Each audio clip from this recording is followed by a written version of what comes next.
Hey everybody, Breakthrough Health and Life Coach Glenn Hattem here. I'm here with my good friend Fidel Santos, and he's been incredible light in my life about what's possible and what I can do to really live up to my potential and evolve and take lessons in my life that I once struggled with, and actually really get these lessons learned that throughout the different stages of life I found the biggest challenge for me has been how to be more at peace with myself while also seeking excellence in the key areas of my life, which are focused around business, health, and relationships. And each of these areas I've had enormous success, and I've also had an enormous amount of failures. Failures in the sense of I've failed my way into success in these areas. And I've also found that there's some philosophies and approaches that in my world and what I've experienced with my clients is that they're all integral, they're all connected, they all impact one another. And I believe Fidel, who's been a good friend and one of the best workout partners, he's been someone that really embodies, encapsulates what's possible. And I want to just have this conversation. We've been way overdue for having this conversation, but I want to share with you guys, invite you in to listen in on a conversation between myself and Fidel around what's possible in your life and where do you need to make the tweaks, the adjustments that could start yielding the type of results you've been kind of dreaming of, but haven't known where to begin. I think there's going to be a lot of useful information here that you're going to gather, so you might want to grab a pen and a notepad. So Fidel, maybe share a little bit about your journey coming to this country and what kind of inspired you on this unique lifestyle that we're starting to see more available to the younger generation now.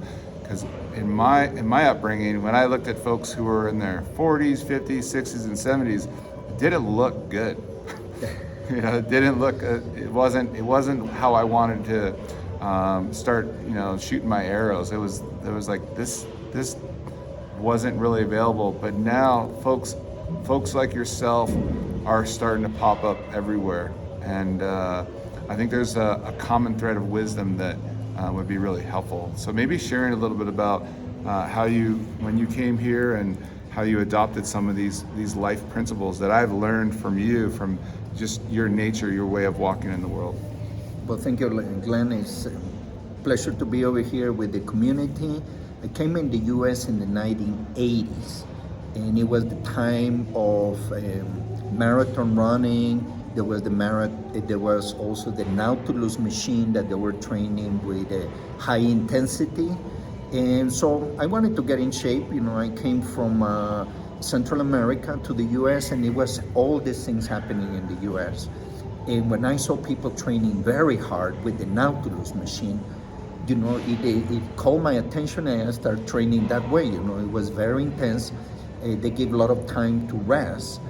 But then, my first decade of training, my goals were very different, where I wanted to be a bodybuilder, I wanted to get big, I wanted to get muscular. Then after 20 years of training, things have changed. And then after 30 years of training, your goals also change. So you need to learn how these different stages of your life are morphing and changing into new challenges. And now in the era of social media, we have access to people like myself or yourself that are trying to move it away just from being a nutrition and exercise oriented, but a way of life, a style of life, a life that is going to be full financially, psychologically, and emotionally, all connected, instead of just looking at my exercises separate from my emotional and psychological life. Yes, you need to look at us, but they're all part of one continuum. Yeah, a lot of people don't understand. They usually think the gym is a very physical place, or getting out for your running your marathon or hiking the mountains is a very physical activity. We all need to get out and do some physical activity. And as you and I both know, it's all mental. It's mental activity through some physical movement. But what would you say, along the way you shared that at these different stages throughout your lifespan, you've had to pick up new lessons and new ways of working with your body. Like the old rules kind of don't apply at the next phase. There's some aspects that carry forward, but as we age and age with grace, there in our society, and you've experienced this, is most people just stop doing what works. They start doing less and less, and we agreed upon that you either are getting stronger or improving, or you're training yourself to get weaker and softer and have it all kind of head in this direction. And so what are some of the things that have worked really well for you, and how you've made some adjustments in your how you listen to your body and how you train, how your training has evolved throughout the years? Yeah, when as I mentioned, when I came in the 80s, the motto was no pain, no gain. So you have to train so hard that you were constantly sore, you were in pain, you loved it. It was the sweet pain, but at the same time, I felt that I was developing a mentality or a form of thinking that my mind was the master and the body was my slave. And through the years, after 20 years of training, after 30 years of training, you have to develop a more loving relationship with your own self, to be able to connect everything and not seeing your body separate from your psychology or mental state, but as an integral part. So my mind has changed, my way of thinking has changed in the way that I went from being 210 pounds and more than 90 kilos of weight and gaining all this muscle. And then, after 30 years of training and gaining so much muscle, to think, well, I'm in a different state of my life right now. It's not about building so much muscle. Of course, the psychological challenges to lose that amount of work and amount of effort when you see your body develop in a beautiful way, to be able to say, well, now I'm getting older, my body's changing, to be able to be okay with that too. That even if you invest a lot of time in the gym, perfecting your physique and looking good for yourself and for your significant relationship, that actually you understand that this is for longevity. This is good, being a lighter weight, maybe more cut, more trim. Yeah, you still have the body of a 20-year-old. So. Well, I try to, good genetics also helps. Good genetics helps. You work very hard. He's hard to keep up with. Hard to keep up with. Yeah, but now I understand that really having fun is number one. It gets my endorphins going. All my body feels alive, and it's just part of who I am. It's like brushing your teeth, like shaving every morning. I need to get my workout. And now I see that there is more mental than physical things happening in my body.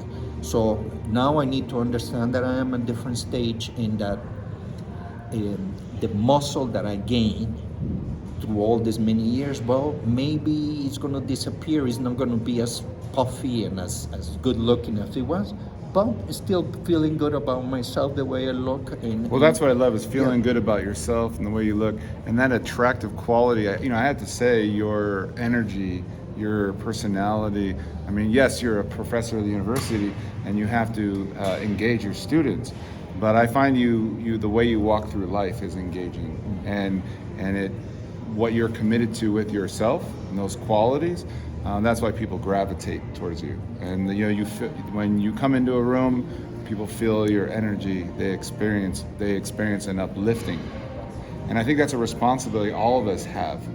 Just like we have to floss our teeth, if we want to chew steak when we're older, we've also, if we want to have quality relationships and community, when we enter a room, we need to bring that uplifting energy. And how are you going to do that? If you weren't working out the intensity like you do, would you be able to bring that?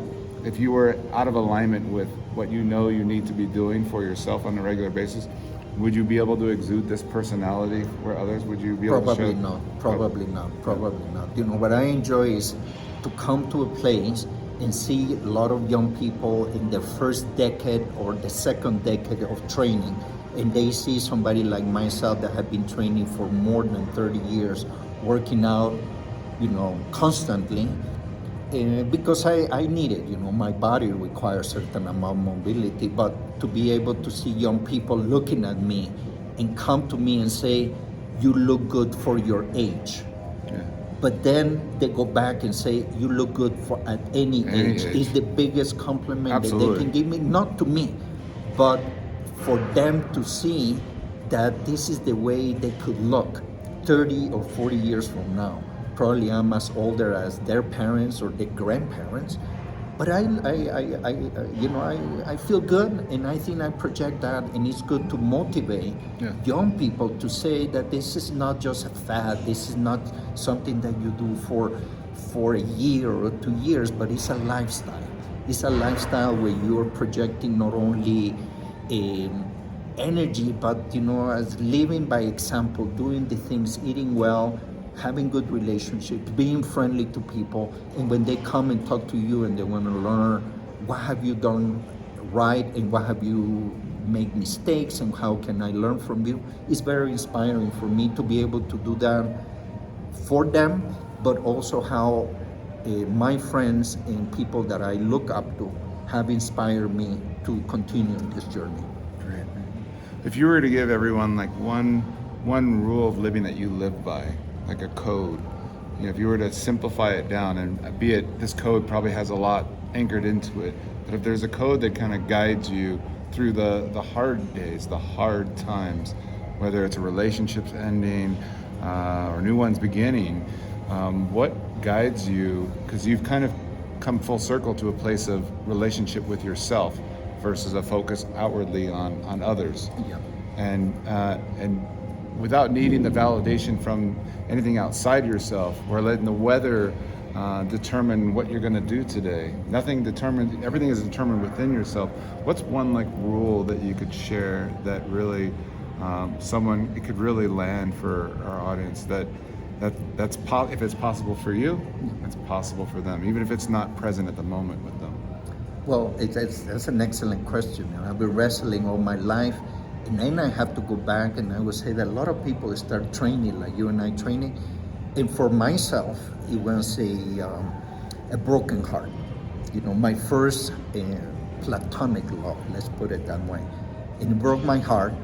It was all mental, it was all in my head, nothing was happening outside. Mm-hmm. But I discovered that weightlifting was a good way for me to create new avenues, so I wouldn't be ruminating in things that were not productive. So I discovered the gym. I loved the feeling that it gave me in my body. And through all my life, I have always relied in coming back to the gym to find my center again. And for me, that was one of the biggest things, because it doesn't matter where in my life I am, I need to get up, take a shower, and come to the gym to get almost my fix of endorphins, serotonin, and all the good it's like an anchor. It's the anchor. And I tell everybody, please find something in your life. If it's not weightlifting, that's fine. Yoga, running, something that you do for yourself and not for everybody else. Of course, at the very beginning, I really enjoyed the outside validation that whatever lifting I was doing, I was looking better. Becomes less important. Later, 20 years, 30 years later, it becomes less important how people think, but how do you think about yourself?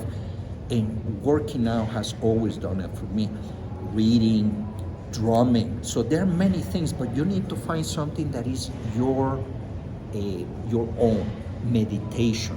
I find weightlifting and exercise in general combines many things. It just stimulates your body, it centers you, it blocks everything away from you. When you're seriously lifting, you cannot be thinking about other things. So by narrowing that focus in your mind, it helps you to block everything else. So in that way, when you engage with the world, you are again fortified, you are excited about it. Why? Because you let it go for a second. And now you can re-engage with a new open mind. And for me, working out, taking a good shower afterwards, shaving, and dressing well, and everything, it just gives me that extra pep. So when you walk into a room, you feel that energy, but also people around you also feel how you. Now, who's in project charge yourself. of creating that? You. And You're in charge. We are in charge. Now, We are in now charge. a lot of folks work out every so often when they're in the mood. Now, does your mood control your decision to go work out that day? Definitely. And, working out is just like love making. Right. You have to get yourself in the mood. It's not that you are going to be in the Right. mood. You have to talk to yourself and say, this is what I want to do. This is the way I want to do it. And you just get yourself in that mood. It's very strange that You have to get yourself in that. You have to self into that Your mood. mood might not be the mood that gets you to work out, so you have to get yourself in the mood. And a lot of people go, "Well, I'm just not in the mood today," and then they don't do anything. That's not the way to go. That doesn't work. No, you have to get yourself on them. And sometimes I use little shortcuts. For example, having a new playlist to work out to, getting a new pair of shoes, getting a new outfit. This might all be very superficial, but if it's going to give you that 1 or 2% that is going to make that workout or that week in your training more efficient because you like the way you feel and you look. It's like an actor might do if they put a wig on and they got in that character. You have to get into that character. Yes, it's almost you come and you feel very different. You know, it's almost, as you say, like an actor. You know, you're in that moment. I'm coming in today to be powerful and strong, and then I'm gonna do activities that support that. Exactly. And then when you leave, you have to make the point that when you enter the gym, if you leave psychologically and mentally and physically the same way that you came in, that is not good. For me, if I come and my muscles feel smooth and I feel like that, I have to leave with the gym with my muscles engorged, in my psychology pumped up, and I say that was a good workout. Because even if it's a small change, it helps you, because that small change, a week after, a year after, and the whole thing, that small change is going to become a big change. So every day, even if it's a infinitesimal point, like a small tiny little thing, something needs to happen. 1%, You can 1% is going to add up after a while. Don't try to achieve everything. And we kind of learn that as we get older to just focus on the 1%. When we're younger, we try to get a whole 10%. Exactly. And And you get hurt or those things happen. And your goals are going to change because you're going to achieve. When you're very young, you're trying to acquire new things. And we acquire muscle, we acquire more prestige, we acquire economic and financial things. The older you get, you start learning that you also have to let things go. But you don't let things go just like that, because it's part of who you are. You have to almost reconfigure or see yourself in a different way and say, I'm letting this go because I am getting more out of this other things. For example, stretching, more longevity training and things like that. Yeah, speaking to, when you shared going through a breakup, heartache, I've been there too, where, I had a long-term relationship that got toxic at one point. And I remember going to the gym at night, and just like that, you remember the 80s, the Corey Hart song, I Wear My Sunglasses at Night? Oh, yeah. I was in the gym working out with sunglasses on because I was crying. And I just wanted to get 1% up, one more rung up the ladder that night. And I had to settle for, at least I'm here and I'm moving forward. And the next day, I think I didn't wear the sunglasses. Good. And so it's not all sunshine and roses, exercising. It's a lot of days where you've got to get that, it was very hard for me to be in the gym that night. So I said, okay, I got to get in character here. Just like an actor, you have to get in character, And the thing is that if you come and you force yourself, you are never going to regret coming and getting a good workout. You're going to regret not coming to the gym. But once you're in the gym, you're never going to regret coming to the gym. Once you get the hard pressure is getting here. The hard pressure, showing up is 90%. Yeah. Once you showed up, is 90%. The 10% remaining or what you do in the gym is up to you. But 90% showing up for everything, for your relationships, for work, for working out, you need to show up and show up with the right attitude. Today, I'm gonna do this particular routine because it's gonna get me closer to your goals. Now, what you need to understand is that your goals when you're very young and the goals that you have later in your life are gonna be changed, and you should not just give them up just because they're different. You just have to be flexible enough to incorporate your new goals, and it's a continuum. You know. So I know, you know, as long as I am in this planet Earth, I am going to be doing some kind of physical movement, training, hiking, bicycling, because that's my nature. You know, that's my nature, and I found what is my bedrock, the founding stone of my philosophy, and it's about not perfecting myself, but in the journey to learn and to improve myself, not only in the physical aspect, but in the psychological, financial, emotional, and interpersonal relationship. They all need to be together. You cannot just focus on your body and let the other aspects of your life, because if you project certain physique, people are expecting, you know, and this is expectation, right? The people are expecting that you're also going to be a more interesting human being. Well, don't let them down. Be an interesting human being. Read, improve your diet, be kind to others, be kind to yourself first. So all these things are part of that continuum. I love it. I think on that note, I think that's we can go on and on for conversations here, because there's just so much to be imparted by Fidel, and I'm going to definitely invite you back for another conversation. Thank you very much. Appreciate it. But I just want to thank you for sitting with me and sharing this with others. I think this information needs to get out there, and that's what we're doing here. And just want to thank everybody for taking time to listen in, and we'll see you guys soon. Love and peace. Yeah, love and peace.